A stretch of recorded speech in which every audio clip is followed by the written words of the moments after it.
Hey all, Ron here from Military Images Magazine with a new episode of Life on the Civil War Research Trail.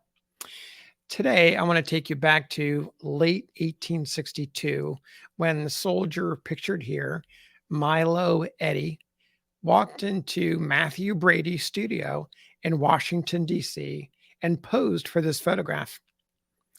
In posing for this photograph, he left behind his likeness. We now know who he is, and generations of people can look upon his face and they can imagine what his life was like and what his war story was all about.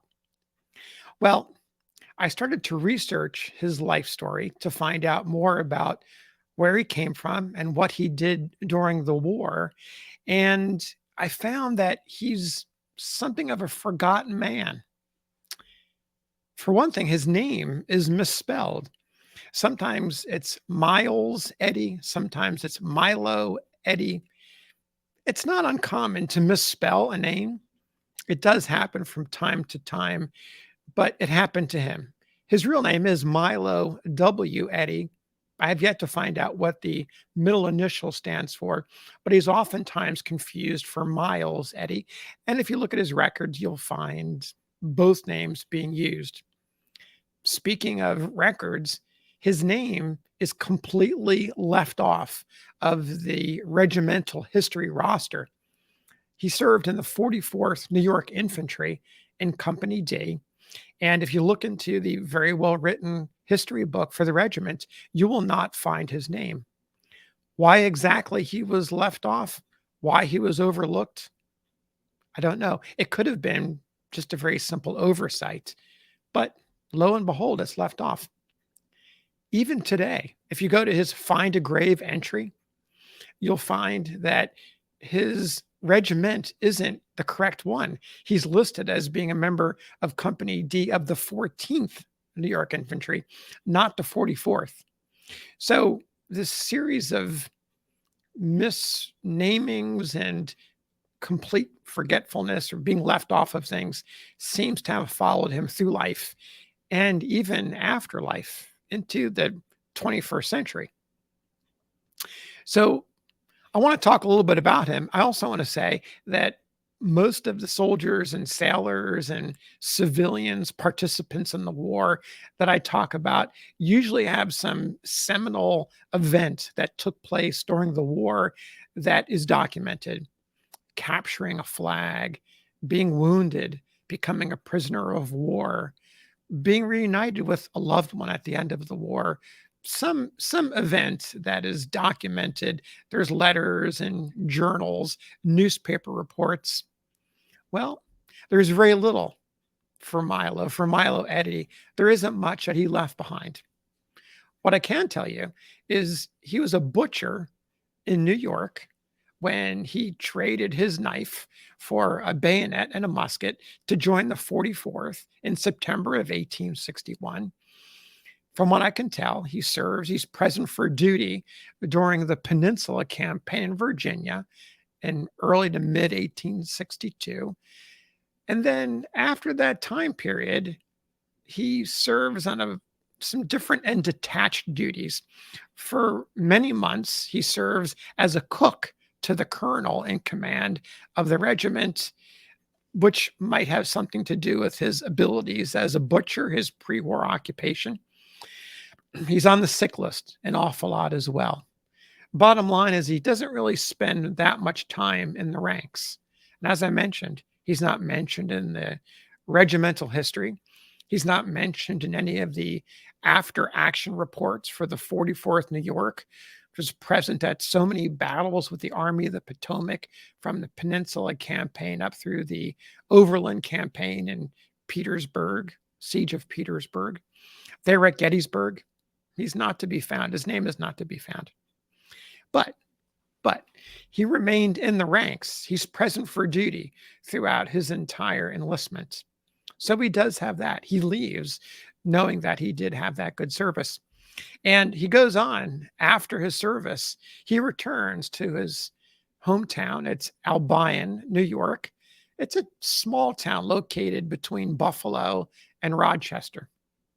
While he's there, he marries a young lady, a little younger than he is. Her name is Adelaide, and he goes to work, becomes a police officer. There's no record of any children. They may have had children that died in infancy. I found no record of it. So it's he and Adelaide living on his police officer's salary. At some point, at some point in time, I believe that he begins to suffer some issues, some physical ailments at least. I don't know if he suffered any mental ailments, but some physical ailments. It limits his ability to perform manual labor. Not easy for a police officer who is on the beat, on the job in the late 19th century in New York. So he does get some attention from friends in higher places. In 1889, these friends in higher places land him a job as a watchman at the New York Custom House. And so he does get a break, and he goes to New York, to the Custom House in New York, sets up a house in Bronx, and he does that for a while. I have a suspicion, I don't have any information yet, but based on things that happen later in life, I have a feeling that the individuals who happened to step in were friends, fellow veterans. They may have forgotten about him in the regimental history, but the Grand Army of the Republic, that powerful organization of veterans, that organization that yielded so much political clout in the latter part of the 19th century, I think they stepped in and helped him out a little bit. And so he did that for a while, worked in the custom house as a watchman. And at some point, he left. Not sure what the circumstances were, but he returns to Albion. By that time, it's not easy for him to work. And in fact, he's suffering from a central nervous system issue called locomotion ataxia. I'm no doctor, but I did look it up. It's a debilitating condition of, as I mentioned, the central nervous central nervous system. And it is related, according to the information that I reviewed, to syphilis, advanced stages. So by 1910, by May of 1910, he's in no position to do much of anything. In fact, he's in an almshouse, in a poorhouse. I'm not exactly sure where Adelaide, his wife, is, but he's in the poorhouse. Adelaide is still alive, but he's in the poorhouse, cannot help himself. And this is where the Grand Army of the Republic steps in. It's where his friends come into play. They get him out of the almshouse and into a local hospital. Not only that, they pay for his bills while he's there, and they continue to pay until his death a little bit later that year. He was at age 71 when he died in 1910.